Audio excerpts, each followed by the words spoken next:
Ayah dari satu anak itu mengenakan celana zin kulit hitam yang dibelinya di tukang loak. Lalu atasannya kemeja merah menyala lengan panjang yang ia gulung sampai sikut. Dengan dua kancing yang sengaja dibukanya agar terlihat seksi dan agar bulu dadanya yang lebat itu dapat terlihat jelas. Tak hentinya ia berdecak kagum dengan bayangan dari pantulan cermin di hadapannya. Kemudian ia menyisir rambutnya yang agak gondrong manja yang sebelumnya diolesi dengan minyak rambut yang baunya lebih mirip dengan cairan semir sepatu. Berkali-kali ia berbicara kepada cermin seolah-olah ada Mai di hadapannya. Setelah dirasa cukup, ia pun segera mengambil dompet plus rantai panjang yang dikaitkan ke dalam lubang sabuk di bagian depan celananya. Lalu memasukkannya ke dalam saku belakang celana kulitnya yang ngepres abis. Pria berusia 28 tahun itu tersenyum tiada henti memuji ketampanan yang tidak satu orang pun yang dapat menandinginya.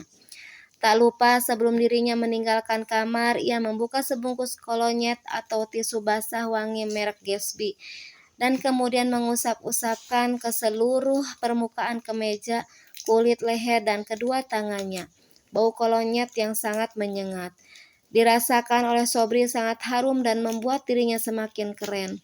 Dengan penuh rasa percaya diri, ia mengendarai motor matic model terbaru yang ia kredit hanya dengan uang muka sebesar Rp100.000. Dalam promo gebiar akhir tahun yang diadakan salah satu perusahaan leasing pembiayaan kendaraan motor. Sesampainya di pekarangan rumah Mae, sebelum turun ia kembali mematut dirinya di depan kaca spion motornya. Alisnya yang tebal seperti ulat bulu itu disisirnya menggunakan sisir kecil yang dikantongi di saku kemejanya. Setelah puas menyisir alis, ia pun sibuk menyisir rambutnya yang klimis dan bau amis. Suara sepatu bak penyanyi dangdut Arabik yang dikenakan Sobri menciptakan nada sumbang yang mampu membuat semua orang yang sedang berkumpul di rumah Mai menoleh kepadanya.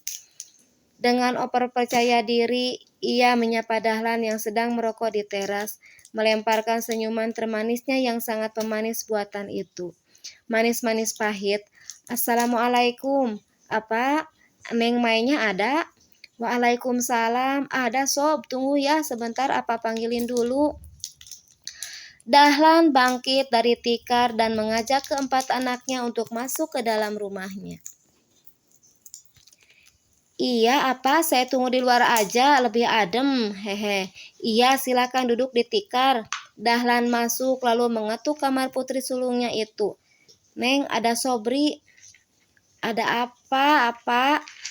Kang Sobri kesini. Mau silaturahmi kali, Neng. Ayo temui dulu. Mai udah ngantuk apa? Ih, sebentar, Neng. Temui dulu. Pria beristri kok namu kesini. Dia duda, Neng. Istrinya meninggal. Aduh, apalagi duda. Pasti maksud dan tujuan kedatangannya mau... Udah jangan kayak gitu. Temuin cepet ya. Iya, apa? Dengan malas, Mai pun turun dari ranjangnya. Tanpa menyisir rambut, ia pun keluar dari kamar dan menemui tamunya di teras depan. Dari dalam rumah, Mai mengintip tamunya dari balik kaca jendela rumahnya. Ia melihat Sobri sedang mengecek bau napasnya dengan cara menghembuskan napas dari mulut ke telapak tangan, lalu menciumnya. Ia mengecek kembali bau mulutnya.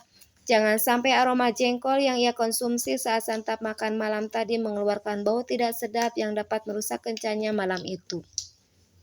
Aman, hehe. Masa iya sih udah gosok gigi 5 kali masih aja bau, gumamnya pelan.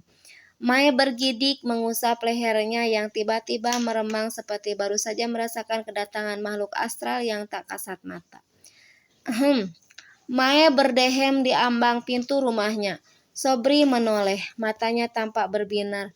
Kang, sapa Mai. Si Babang tampan pun berdiri, menatap takjub kepada gadis yang tengah berdiri di ambang pintu. Neng Mai, sahutnya sambil terus menatap gadis di hadapannya. Mai yang risih segera mempersilahkan Sobri untuk duduk. Sok mangga duduk, Kang. Iya, nuhun Neng. Gusti, nu agung, bener kata orang-orang kampung. Ada apa sama orang-orang kampung, Kang? Tentang kecantikan Neng Mai, Akang sekarang menyaksikannya langsung dan terpampang nyata kalah artis Inces Sahrini mah. langsung dan terpampang nyata kalah artis Ince Syahrini mah. Hehe. Ah, lebay si Akang mah. Sama aja kali Kang, dari dulu sampai sekarang saya mah gini-gini aja. Beda ah Neng, yang beda mah embe sama kuda Kang. Hehe. Yeay, orang mah serius. Gimana kabarnya Neng? Alhamdulillah sehat Kang. Betah di kota. Betah pisan Kang, majikan saya baik sekali. Tiba-tiba muncul Ratih dengan nampan berisi segelas teh manis panas dan 2 toples kue kering yang dibawa Mae dari kota. Sokang diminum dan dicicipi kuenya, Mae mempersilakan tamunya. Tanpa menunggu lama, Sobri menyelipkan telunjuk ke kuping cangkir dan langsung meneguk teh manis yang masih panas tersebut. Wadaw, teriak Sobri sambil menyemburkan teh yang ia minum tadi. Kenapa, Kang? Tanya Mae menahan tawanya.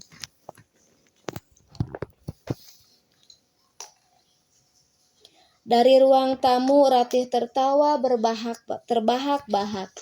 Tehnya masih panas geningan, Neng, sahut Sobri sambil mengelus lidahnya yang melepuh. Mae kembali menahan tawanya, lalu ia mempersilahkan Sobri untuk mencicipi kue kering di dalam toples. Biar nggak sakit lidahnya, silahkan makan kuenya dulu, Kang.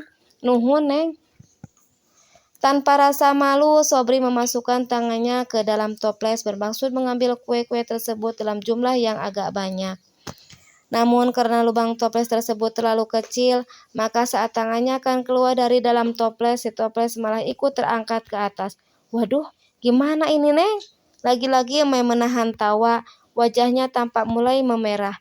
Punten Kang, kalau mau ambil kue, tangan Akang jangan masuk semua. Jadi saat mau keluar susah. Soalnya kue yang Akang ambil itu terlalu banyak di dalam kepalan tangan. Jari-jari Akang aja yang masuk. Ambil 1 atau 2 potong kue. Ini kan bukan kacang yang harus diraup. Hehe. Sobri cengengesan, ulah konyolnya ketahuan oleh Mae. Untung menghargai tamunya, Mae mengambil toples yang masih terisi penuh dan menyodorkannya kepada Sobri. Sok mangga Kang, yang ini mah nggak akan nyangkut karena kuenya masih penuh. Jadi Akang nggak perlu merogohnya dalam-dalam. Dijamin tangannya nggak akan nyangkut lagi. Hehe. Sobri mengambil 3 potong kue nastar keju, lalu melahap ketiganya dalam waktu yang bersamaan. Neng, meni enak pisan kue kota mah ya. Puji Sobri dengan mulut penuh kue. Serpihan kue yang ada di dalam mulutnya itu berhamburan keluar saat ia berbicara. Mae merasa ilfil, namun ia berusaha untuk tetap menyembunyikan dan tetap bersikap wajar. Iya Kang, kue kota memang begitu, lembut, gurih dan selain nanasnya banyak. Gak kayak nastar kampung, bener pisan Neng, ini mah digigit teh meni empuk. Manis gurih, bentuk kuenya juga meni cantik, kayak Neng Mae. Hehe. Sobri kembali meluncurkan rayuan gombalnya. Mae tersenyum geli. Oh ya Neng, apa rencana Neng Mae selanjutnya setelah berada di kampung ini? Gak ada Kang, kok gak ada Neng? Mae kan mau kembali ke kota, makanya majikan Mae sengaja suruh supirnya untuk tinggal bersama Mae di sini. Wajah Sobri tampak kecewa, kirain teh mau menetap di sini. Hehe, gak bisa Kang, karena Mae udah mendaftar kuliah di kota. Alhamdulillah majikan Mae mau membiayai sampai rampung. Neng Mae dikuliahin sama majikannya. Iya Kang. Ih, meni hebat pisan. Akang ikut bahagia dengernya, walaupun sebenarnya rada kecewa. Kecewa kenapa Kang? Kecewa karena ternyata Neng Mae akan kembali lagi ke kota. Jadinya Akang harus kembali mengubur impian Akang. Impian apa? Begini Neng. Sebenarnya maksud dan tujuan Akang datang kemari adalah mau melamar Neng Mae untuk menjadi istri Akang. Akang sekarang duda Neng. Istri Akang meninggal keselak beji kedondong. Rasa cinta Akang ke Neng Mae dari zaman dulu belum berubah. Masih tetap sama. Mae tersenyum walaupun dalam hati bergidik geli mendengar penuturan pria antik di hadapannya. Hapunten pisan ya Kang, bukan Mae gak sopan menolak lamaran Akang. Tapi Mae belum kepikiran untuk menikah. Masa depan adik-adik Mae masih panjang Kang. Mereka harus sekolah tinggi walaupun hanya sampai SMA saja. Tapi Mae sih berharapnya mereka bisa Mae biayain sampai selesai D3 atau bahkan S1. Iya, Neng, akan mengerti kok. Akan memang belum beruntung. Dari dulu sampai sekarang pasti gagal dapetin Neng Mae. Raut wajah Sobri berubah musam, air mukanya tak lagi ceria, mata yang awalnya memancarkan cahaya cinta kini perlahan meredup bersamaan dengan kandasnya asa di dalam hatinya. Kumbang yang tadi tiada henti mengepakkan sayapnya mendadak jatuh ke tanah akibat bunga yang akan dihisap madunya itu menguncupkan kelopaknya yang indah. Suasana mendadak menjadi hening, baik Mae maupun Sobri. Keduanya saling diam menatap langit yang hitam pekat tanpa kehadiran bulan serta bintang yang menghiasi.